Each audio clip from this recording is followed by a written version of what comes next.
आज पढ़ने का मन नहीं कर रहा यार। आज ठंड बहुत है, कल से पढ़ूँगा।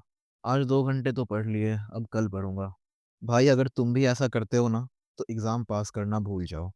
हज़ारों बच्चे हैं, जो 10-10 घंटे, 15-15 घंटे बस पढ़ाई कर रहे हैं और आप बस 2 घंटे पढ़ के उनसे आगे निकल जाओगे। कैसे भाई कैसे? इम्पॉसिबल है ना? तो देखो भाई, बुरा लगे तो सॉरी, बट आप अगर आज मेहनत नहीं करोगे, तो कोई और आपका सीट ले जाएगा। अभी टाइम है, लग जाओ जी-जान से और आज खुद से एक प्रॉमिस करो कि आज से आप मिनिमम 10 घंटे की पढ़ाई करोगे और वही लोग इस वीडियो को लाइक करना जो आज से 10 घंटे से ज़्यादा पढ़ने वाले हैं। तो चलो वीडियो को स्टार्ट करते हैं। तो गाइज़ इससे पहले जो हमारा वीडियो था कंप्यूटर के ऊपर, उसमें हमने जो है 30 क्वेश्चंस देखे थे बहुत ही इम्पोर्टेंट, ठीक है? अगर आपने वो वीडियो नहीं देखी है तो आप जाके ज़रूर देखना, बहुत ही इम्पोर्टेंट क्वेश्चन है वो सब। उसका लेवल उतना हाई नहीं था, लेकिन आज का जो वीडियो है इसका जो लेवल है ये थोड़ा आपको हाई देखने को मिलेगा। ठीक है? और जो भी इम्पोर्टेंट क्वेश्चन है, वो मैं आपको बता दूँगा। आई मीन इसमें सारे ही इम्पोर्टेंट क्वेश्चन हैं, ठीक है? तो वीडियो को लास्ट तक ज़रूर देखना, एक भी क्वेश्चन मिस मत करना। कंप्यूटर फंडामेंटल से ये हमारा क्वेश्चन है, which part of the computer is responsible for performing calculations and making decisions? अब कंप्यूटर का कौन-सा पार्ट इस चीज़ के लिए रिस्पांसिबल होता है, किसके लिए? परफॉर्मिंग कैलकुलेशंस और मेकिंग डिसीजंस। तो कौन-सा पार्ट है वो? क्या वो मेमोरी यूनिट है? क्या वो सीपीयू है? क्या वो इनपुट डिवाइस है? क्या वो आउटपुट डिवाइस है? तो गाइस सबको पता होगा, बहुत ही आसान क्वेश्चन है, इसका आंसर सबको पता होगा। तो हमारा आंसर क्या हो जाएगा? सीपीयू।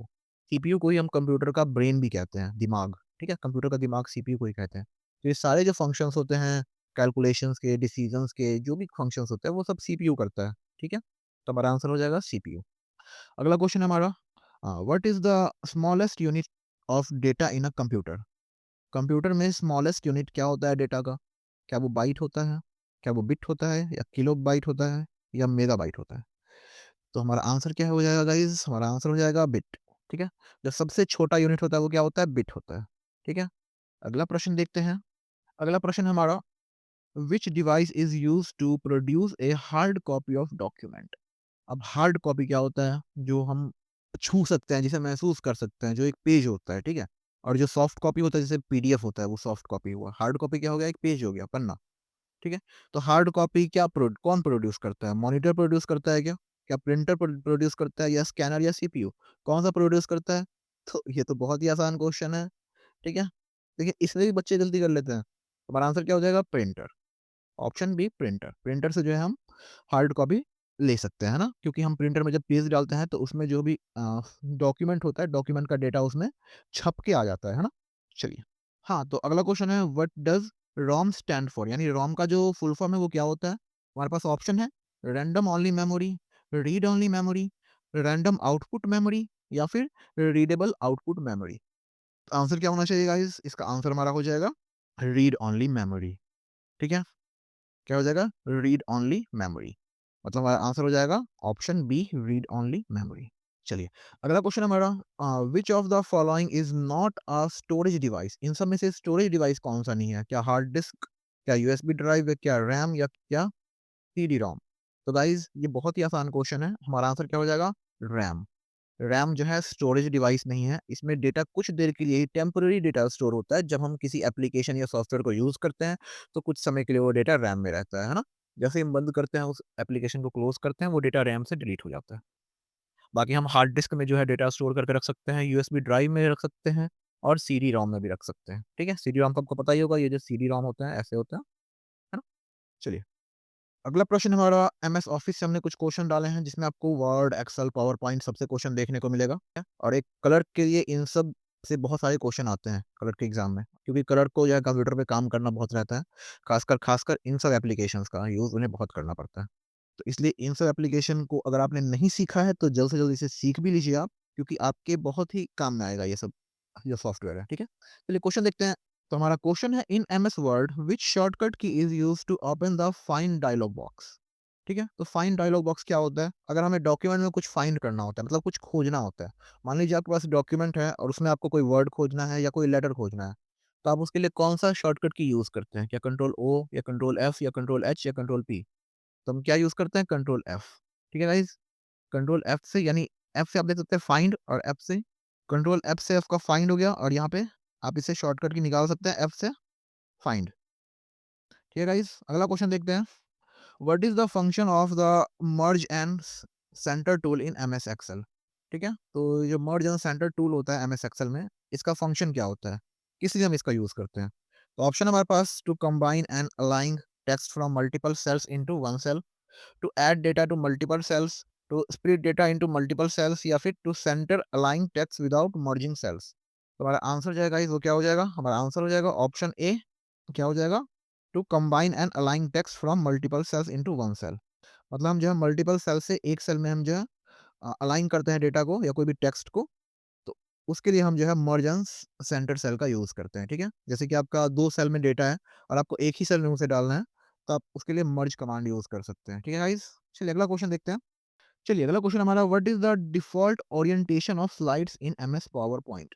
ठीक है, तो पावर पॉइंट में जो डिफॉल्ट ओरिएंटेशन होता है, यहाँ पे ना तो वर्ड की बात हो रही है ना ही एक्सेल की बात हो रही है, यहाँ पे पावर पॉइंट की बात हो रही है। ठीक है, तो आपने अगर ध्यान दिया होगा तो पावर पॉइंट में जो स्लाइड्स होते हैं हमारे, क्या वो ऐसे होते हैं या फिर वो ऐसे होते हैं, ये आप मुझे बताइए। ठीक है, तो इस हिसाब से यहाँ पे आप देख सकते हैं हमारे पास ऑप्शन है, पोर्ट्रेट है, लैंडस्केप है, स्क्वायर है, वर्टिकल है। तुम्हारा आंसर क्या हो जाएगा, लैंडस्केप। ठीक है, पावर पॉइंट में जो है ओरिएंटेशन कैसे होते हैं, लैंडस्केप होते हैं। ऑप्शन बी हमारा आंसर हो जाएगा। ओके गाइस, अगला प्रश्न देखते हैं। In Excel which symbol is use to begin a formula. ठीक है, तो एक्सेल में हम कौन सा सिंबल यूज करते हैं कोई भी फॉर्मूला के शुरुआत में, कोई भी फॉर्मूला स्टार्ट करने से पहले हम कौन सा जो है सिंबल यूज करते हैं एक्सेल में। तो हमारा आंसर क्या हो जाएगा, इस हमारा आंसर हो जाएगा इक्वल टू। ठीक है, कोई भी फॉर्मूला यूज करने से पहले हम जो है इक्वल टू जो है यूज करते हैं। ठीक है, तो हमारा आंसर ये हो जाएगा। अगला प्रश्न हमारा, which file extension is used for MS PowerPoint presentations. ठीक है, तो अगर आपने यूज किया होगा एमएस पावर पॉइंट, आपको पता होगा। ठीक है, या आपने पढ़ा होगा तो आपको पता होगा। ऑप्शन है हमारे पास dot PPTX, dot X L S X, dot DOCX, या फिर डॉट पीडीएफ। तो हमारा आंसर क्या हो जाएगा गाइस, हमारा आंसर हो जाएगा ऑप्शन ए, पीपीटीएक्स। ठीक है, अगला इंटरनेट एंड नेटवर्किंग से आपको क्वेश्चन है कुछ। ठीक है, तो चलिए देख लेते हैं कौन से क्वेश्चन है।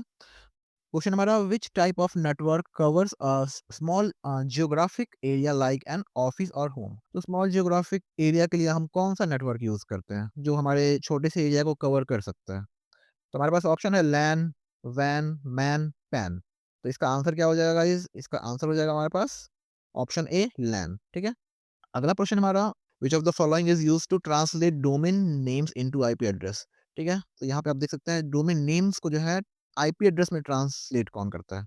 ठीक है, तो यहाँ पे हमारे पास ऑप्शन है डीएनएस, डीएचसीपी, एफटीपी, एचटीटीपी। वैसे इसका आंसर क्या हो जाएगा, तो इसका आंसर हो जाएगा डीएनएस। ठीक है गाइज, डीएनएस जो है ट्रांसलेट करता है डोमेन नेम्स को आईपी एड्रेस में। ठीक है, हर एक डोमेन नेम का जो है एक आईपी एड्रेस होता है। और हाँ, अगला क्वेश्चन भी उसी से रिलेटेड है, what is the default port for HTTP. अब देखिए गाइस, हर एक जो इंटरनेट पे जो भी आप वेबसाइट देखते हैं, चाहे वो एचटीटीपी हो या एचटीटीपीएस हो, ज़्यादा सिक्योर होता है एचटीटीपीएस। ठीक है, तो हर एक डोमेन का एक पोर्ट होता है और उस पोर्ट का एक नंबर होता है। ठीक है, तो ये इंपॉर्टेंट क्वेश्चन है, इस ये ऐसे टाइप के क्वेश्चन भी आपको एग्जाम में आ सकते हैं, ये आपको याद रखना पड़ेगा। ठीक है, यहाँ पे आपको क्या है, एचटीटीपी है, एचटीटीपीएस नहीं है। ठीक है, तो डिफ़ॉल्ट पोर्ट क्या होता है एचटीटीपी का, गाइस हमारे पास ऑप्शन है 80, 443, 21, 80, 80। तो हमारा आंसर क्या हो जाएगा, हमारा आंसर हो जाएगा ऑप्शन ए, 80। ठीक है, तो हमारा आंसर हो जाएगा ऑप्शन ए, 80। अगला क्वेश्चन हमारा, which protocol is use to secure communication over the web. कौन सा प्रोटोकॉल हम यूज करते हैं, ठीक है, वेब पे सिक्योर करने के लिए कम्युनिकेशन को। ठीक है, तो आई थिंक आपको पता होगा, हमारे पास ऑप्शन है H T T P, H T T P S, F T P, S M T P. ठीक है, अगर आपने हमारे पुराने कंप्यूटर क्लासेस देखे होंगे तो इसका आंसर आप बहुत आसानी से दे देंगे। ठीक है, तो हमारा आंसर हो जाएगा H T T P S. ठीक है, H T T P S एक सिक्योर कनेक्शन होता है, अभी मैंने जस्ट पिछले क्वेश्चन में भी आपको बताया था। अगला क्वेश्चन देखते हैं, what does URL stand for. URL का जो फुल फॉर्म है वो क्या होता है। ऑप्शन हमारे पास uniform resource locator, uniform resource link, universal resource location, या फिर यूनिवर्सल राउटर लिंक। तो हमारा आंसर क्या हो जाएगा गाइस, हमारा आंसर हो जाएगा यूनिफॉर्म रिसोर्स लोकेटर। हमारा ऑप्शन ए आंसर हो जाएगा। ठीक है, ऑप्शन ए आंसर हो जाएगा हमारा। ओके, चलिए अगला क्वेश्चन देखते हैं। अगला क्वेश्चन में आपको साइबर सिक्योरिटी से हमने क्वेश्चन डाल रखे हैं। क्वेश्चन हमारा, what is the function of antivirus software. ठीक है? पिछले वीडियो में भी इससे क्वेश्चन आया था आपको, वायरसेस से क्वेश्चन आए थे। इस वीडियो में भी आपको है फंक्शन क्या है एंटीवायरस सॉफ्टवेयर का। तो एंटीवायरस सॉफ्टवेयर क्या करता है? ऑप्शन हमारे पास to prevent spam emails, to detect and remove malicious software, to compress files, to backup data. तो क्या काम है एंटीवायरस सॉफ्टवेयर का? ठीक है? तो एंटीवायरस सॉफ्टवेयर का काम क्या है? जो भी मालवेयर है उन्हें डिटेक्ट करना और उन्हें रिमूव करना या उन्हें इंस्टॉल्ड ही नहीं होने देना।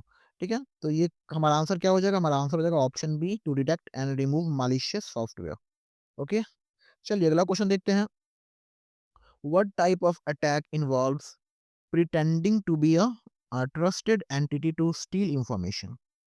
ठीक है? ऑप्शन हमारे पास फिशिंग, डीडोएस, मालवेयर या एसक्यूएल इंजेक्शन। तो हमारा आंसर क्या हो जाएगा गाइस? हमारा आंसर हो जाएगा फिशिंग। ठीक है? फिशिंग क्या होता है? एक ऐसा एंटिटी होता है जो हमारा इंफॉर्मेशन चुरा सकता है। ठीक है? इसे हम फिशिंग कहते हैं। ठीक है? ये आपके सिस्टम पे अटैक करता है। बहुत तरीके से अटैक कर सकता है, मेल के ज़रिए कर सकता है, किसी सॉफ्टवेयर के ज़रिए कर सकता है। ठीक है? बहुत सारे लोग क्या करते हैं, पायरेटेड सॉफ्टवेयर इंस्टॉल कर लेते हैं अपने कंप्यूटर में। ठीक है? और उसमें क्या होता है, पायरेटेड सॉफ्टवेयर में वो मालवेयर डाल के रखते हैं, जो कि आपके कंप्यूटर में इंस्टॉल होने के बाद आपके कंप्यूटर का डेटा चुरा लेता है, स्टील कर लेता है। ठीक है? तो इन सब से बच के रहना होता है। चलिए अगला क्वेश्चन देखते हैं। Which of the following is a strong password? आपके पास 4 ऑप्शन, इनमें से स्ट्रॉन्ग पासवर्ड कौन-सा है? सबसे बेकार पासवर्ड तो ये हो गया नंबर्स में, ठीक है? क्योंकि नंबर्स को क्रैक करना बहुत आसान होता है, क्योंकि नंबर्स 0 से लेके 9 तक ही होते हैं और इसमें आप बहुत सारे कॉम्बिनेशंस बना सकते हैं, लेकिन बहुत सारे कॉम्बिनेशन में एक लिमिटेड कॉम्बिनेशन ही हुआ। तो उन कॉम्बिनेशन में जो है वो आराम से इसे क्रैक कर लेते हैं। लेकिन अगर इसमें हम स्पेशल कैरेक्टर्स भी डाल दें, इसमें हम लेटर्स भी डाल दें, तो इन सब का मिक्सचर अगर हम बना दें, तो हमारा पासवर्ड जो है काफ़ी स्ट्रॉन्ग हो जाता है। तो ऐसा आपको कुछ दिख रहा है? तो हमारा ऑप्शन सी जो है वैसा दिख रहा है। तो हमारा आंसर क्या हो जाएगा? ऑप्शन सी, जो कि है ये। ठीक है? तो ये एक स्ट्रॉन्ग पासवर्ड है। तो आप भी अपने फ़ोन में या कहीं भी पासवर्ड अगर लगाते हैं, तो एक स्ट्रॉन्ग पासवर्ड ज़रूर लगाया कीजिए ताकि आपका डेटा सिक्योर रहे। चलिए अगला क्वेश्चन देखते हैं। What is the purpose of a firewall? अब फायरवॉल के बारे में हमने पिछले क्लासेस में भी बताया था और हमारे जो कंप्यूटर क्लासेस है बहुत पहले के, उनमें भी हमने बता रखा है फायरवॉल का काम क्या होता है। ठीक है? ऑप्शन हमारे पास to block unauthorised access to a network, to optimise hardware performance, to manage printer settings, to speed up the internet. तो क्या आंसर होना चाहिए? फायरवॉल का काम क्या होता है? फायरवॉल फायरवॉल जो है हमें प्रोटेक्ट करता है, किनसे? अनऑथराइज्ड मालवेयर से या एक्सेस से। तो गाइस हमारा आंसर क्या हो जाएगा? Option A, to block unauthorised access to a network. ठीक है? तो चलिए अगला काम सॉरी तो चलिए अगला क्वेश्चन देखते हैं। हमारा अगला क्वेश्चन है what does two factor authentication involve? अब टू फैक्टर ऑथेंटिकेशन में क्या इन्वॉल्व होता है? ठीक है? तो यहाँ पे हम ऑप्शन देखते हैं पहले। Two users sharing the same password, क्या ये होता है? Using two forms of identity verification, क्या ये होता है? Logging in from two devices, क्या ये होता है? या नन ऑफ द अबव? आपके हिसाब से क्या होना चाहिए गाइस? आंसर हमारा देख लेते हैं। हमारा आंसर क्या है? Using two forms of identity verification. ठीक है? तो देखिए टू फैक्टर ऑथेंटिकेशन क्या होता है? Using two forms of identity verification. अब आप ये आपके मेल पे भी लगा सकते हैं, आपके फेसबुक पे, आपके इंस्टाग्राम पे, आपको जहाँ भी लगाना है वहाँ पे आप ज़रूर टू फैक्टर ऑथेंटिकेशन लगाया कीजिए। ये आपको प्रोटेक्ट करता है हैकर से भी और बहुत सारे लोगों से जो कि आपके डेटा को चुरा सकते हैं। ठीक है? तो इसलिए हमेशा टू फैक्टर ऑथेंटिकेशन ज़रूर लगाया कीजिए ताकि आपका डेटा सिक्योर रहे। चलिए अगला क्वेश्चन देखते हैं। अब यहाँ पे ऑपरेटिंग सिस्टम एंड एप्लीकेशन से भी हमने कुछ क्वेश्चन आपको दे रखे हैं। जैसे which operating system is open source? अब इनमें से ओपन सोर्स क्या होता है? सबसे पहले ये जानते हैं। ओपन सोर्स वो होता है जो आपको इंटरनेट पे फ्री में मिल जाता है। ठीक है? जो फ्री में सबके लिए अवेलेबल होता है। मैं पायरेटेड सॉफ्टवेयर की बात नहीं कर रहा हूँ, जेन्युइन सॉफ्टवेयर की बात कर रहा हूँ जो फ्री में अवेलेबल होते हैं। तो क्या वो विंडोज़ है? क्या वो लिनक्स है? क्या वो मैक ओएस है या क्या वो आईओएस है? तो हमारा आंसर क्या हो जाएगा गाइस? हमारा आंसर हो जाएगा लिनक्स। लिनक्स जो है फ्री में इंटरनेट से डाउनलोड करके अपने कंप्यूटर में इंस्टॉल करके चला सकते हैं। लेकिन आपको विंडोज़ के लिए पे करना होता है, मैक ओएस के लिए पे करना होता है, आईओएस के लिए पे करना होता है। अगला हमारा what is the primary function of an operating system? Primary function क्या है ऑपरेटिंग सिस्टम का? तो इसका आंसर आप लोग सब दे देंगे मुझे पता है। इसका आंसर क्या हो जाएगा? To manage hardware and software resources. ठीक है? लेकिन इसका जो ऑप्शन है इसको आपको अलग देखने को मिल रहा है, manage hardware and software resources. जो भी हार्डवेयर होता है या सॉफ्टवेयर होता है, इनके जो भी रिसोर्सेज होते हैं, उसको ऑपरेट करने का काम ऑपरेटिंग सिस्टम का होता है। ठीक है? चलिए अगला क्वेश्चन देखते हैं, which of the following is not an operating system? अब इनमें से ऑपरेटिंग सिस्टम कौन-सा नहीं है? क्या वो एंड्रॉयड है, क्या वो यूनिक्स है, क्या वो ओरेकल है, क्या वो विंडोज़ है? ठीक है गाइस, तो सबको पता होगा। ओके, कौन-सा नहीं है? ओरेकल नहीं है। ठीक है? बाकी जो यूनिक्स, एंड्रॉयड, विंडोज़ ये सब भी ओरेकल है। कुछ लोग अभी कंप्यूटर में देख रहे होंगे, तो वो लोग कौन-सा ऑपरेटिंग सिस्टम यूज़ कर रहे हैं? विंडोज़ यूज़ कर रहे हैं या मैक ओएस यूज़ कर रहे होंगे। कुछ लोग अगर फ़ोन में यूज़ कर रहे हैं, तो वो या तो एंड्रॉयड कर रहे होंगे या फिर आईओएस कर रहे होंगे, है ना? तो इस तरीके से ये सब ऑपरेटिंग सिस्टम होता है, लेकिन यहाँ पे जो है हमारा आंसर क्या है? ओरेकल। ओरेकल क्या है? एक ऑपरेटिंग सिस्टम नहीं है। ठीक है? अगला क्वेश्चन है, what is the function of the task manager in Windows? Windows में जो है टास्क मैनेजर का काम क्या होता है? तो ऑप्शन पढ़ते हैं हम, to manage running processes and applications. Option second, to edit system files. Third, to configure hardware drivers. Fourth, to create new folders. क्या आंसर होना चाहिए गाइस? तो आंसर हमारा हो जाएगा option A, to manage running processes and applications. ठीक है? तो ये फंक्शन होता है टास्क मैनेजर का। अगला क्वेश्चन देखते हैं, which file system is used by Windows for managing files? तो कौन-सा सिस्टम है विंडोज़ का जो फाइल मैनेज करता है? वो फाइल सिस्टम कौन-सा है? तो अगर आपने कंप्यूटर के फाइल सिस्टम को कभी ओपन किया होगा, तो वहाँ पे आपको ये एक्सटेंशंस दिख गए होंगे, ठीक है? आपको पता होगा। तो हमारे पास ऑप्शन है एनटीएफएस, एफएटी32, ईएक्सटी4 या बोथ ए एंड बी। ठीक है? तो हमारा आंसर क्या हो जाएगा guys? Both A and B. जो एनटीएफएस होता है और एफएटी32 होता है, ये दोनों यूज़ होते हैं। ठीक है? चलिए अगला क्वेश्चन देखते हैं हम। क्लरिकल एप्लीकेशन से मैंने कुछ क्वेश्चन डाले हैं, जो कि मुझे लगा इम्पोर्टेंट होते हैं क्लर्क के लिए। एज़ अ क्लर्क अगर आप जॉब में जॉइन करते हैं, तो आपके लिए ये क्वेश्चंस कुछ हैं जो आपके लिए इम्पोर्टेंट है जानना। जैसे कि which software is commonly used for creating financial reports? ठीक है? तो फाइनेंशियल रिपोर्ट्स के लिए कॉमनली कौन-सा जो है हम सॉफ्टवेयर यूज़ करते हैं? तो इसका आंसर हो जाएगा guys option B, MS Excel. ठीक है? एमएस एक्सेल जो है यूज़ होता है, कॉमनली यूज़ होता है क्रिएटिंग फाइनेंशियल रिपोर्ट्स। ओके? और एमएस एक्सेल बहुत ही अच्छा सॉफ्टवेयर है गाइज़, बहुत ही अच्छा सॉफ्टवेयर है। आप ज़रूर सीख लीजिए इसे जल्द से जल्द, ठीक है? आपके बहुत काम आएगा। अगला प्रश्न हमारा, which tool in MS Word can be used to automate repetitive task? कौन-सा टूल होता है एमएस वर्ड में जो ऑटोमेट रिपिटेटिव टास्क करता है? ठीक है? तो हमारा आंसर क्या हो जाएगा गाइज़? हमारा आंसर हो जाएगा मैक्रोज़। मैक्रोज़ क्या होता है गाइज़? मैक्रोज़ हो हम जो है एक तरीके से जो भी आप टास्क परफॉर्म करते हैं, आप उसे रिकॉर्ड कर सकते हैं। ठीक है? और उसे रिकॉर्ड करने के बाद आप जो भी चीज़ रिकॉर्ड करेंगे, उसे अगर आपको दोबारा यूज़ करना है, बार-बार यूज़ करना है, ठीक है? तो आप उस चीज़ को बहुत एक शॉर्ट कमांड से, एक शॉर्टकट की उसका असाइन करके आप उस चीज़ को बहुत जल्दी कर सकते हैं। ठीक है? तो वो मैक्रोज़ में आता है। अगर आपने एमएस वर्ड सीखा है और मैक्रोज़ नहीं सीखा है, तो मैक्रोज़ एक बार जाके ज़रूर सीख लीजिए एमएस वर्ड में। बहुत ही अच्छा फंक्शन है गाइज़, बहुत ही अच्छा फंक्शन है। ठीक है? अगला क्वेश्चन देखते हैं हम। Which shortcut key is used to lock a computer in Windows? तो कौन-सा शॉर्टकट की हम यूज़ करते हैं कंप्यूटर के विंडोज़ को लॉक करने के लिए? क्या कंट्रोल एल, क्या कन या विंडोज़ एल या अल्ट एल या शिफ्ट एल? तो हमारा आंसर क्या हो जाएगा गाइज़? हमारा आंसर हो जाएगा विंडोज़ एल। तो हमारा ऑप्शन बी हमारा आंसर हो जाएगा। अगला प्रश्न देखते हैं। What is the function of pivot table in Excel? अब देखिए एक्सेल में जो है पिवट टेबल भी एक बहुत ही यूनिक और बेहतरीन जो है एक फंक्शन है। ठीक है? बहुत ही अच्छा फंक्शन है पिवट टेबल। तो ये एक बार आप जाके ज़रूर सीखिए पाइवट टेबल कैसे क्रिएट करते हैं, उसके क्या-क्या फंक्शन है, सब कुछ आप सीखिए, बहुत ही इम्पोर्टेंट है। ठीक है? बहुत ही आपको मज़ा आएगा पाइवट टेबल बना के। तो ऑप्शन हमारे पास, to analyse and summarise data, to create charts, to highlight duplicates, to merge cells. तो क्या काम है पाइवट टेबल का? तो गाइस पाइवट टेबल का काम है to analyse and summarise data. ठीक है? To analyse and summarise data. अगला क्वेश्चन देखते हैं हम। अगला क्वेश्चन हमारा, which file format is most suitable for sending official documents? देखिए गाइस अ, कौन सा फाइल जो है मोस्ट सूटेबल है सेंडिंग ऑफिशियल डॉक्यूमेंट्स के लिए? ठीक है? तो यहाँ पे आप देख सकते हैं dot docx, dot xlsx, dot pdf या डॉट pptx। तो कौन सा फाइल फॉर्मेट बहुत ज़्यादा सूटेबल होता है ऑफिशियल डॉक्यूमेंट्स के लिए?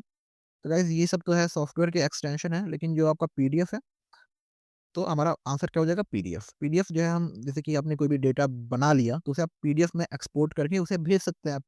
ठीक है? तो सबसे जो मोस्ट सूटेबल होता है वो पीडीएफ होता है। वैसे भेजने को आप डॉक से भी भेज सकते हैं, डॉट एक्सएल एसएक्स से भी भेज सकते हैं, पीपीटी से भी भेज सकते हैं। लेकिन जो मोस्ट सूटेबल होता है वो पीडीएफ होता है। लेकिन एक चीज़ आपको याद रखना है हमेशा, ऐसा भी क्वेश्चन आता है कि आप पीडीएफ को आप एडिट कर सकते हैं, तो पीडीएफ जो है नॉन एडिटेबल होता है, ठीक है? वैसे कुछ सॉफ्टवेयर मार्केट में ऐसे भी आ गए हैं जो पीडीएफ एडिट कर देते हैं। खैर, आज की वीडियो यहीं पे खत्म करते हैं। आई होप आपको आज की वीडियो बहुत ही पसंद आई होगी, और एंड आई होप कि आप लोग ये मेंस का एग्ज़ाम ज़रूर निकाल लेंगे। तो मिलते हैं आपसे अगले वीडियो में। वीडियो पसंद आई हो तो लाइक करके जाइएगा, चैनल पे पहली बार आए हैं तो सब्सक्राइब करके जाइएगा। तो चलिए guys, bye bye, take care and all the best.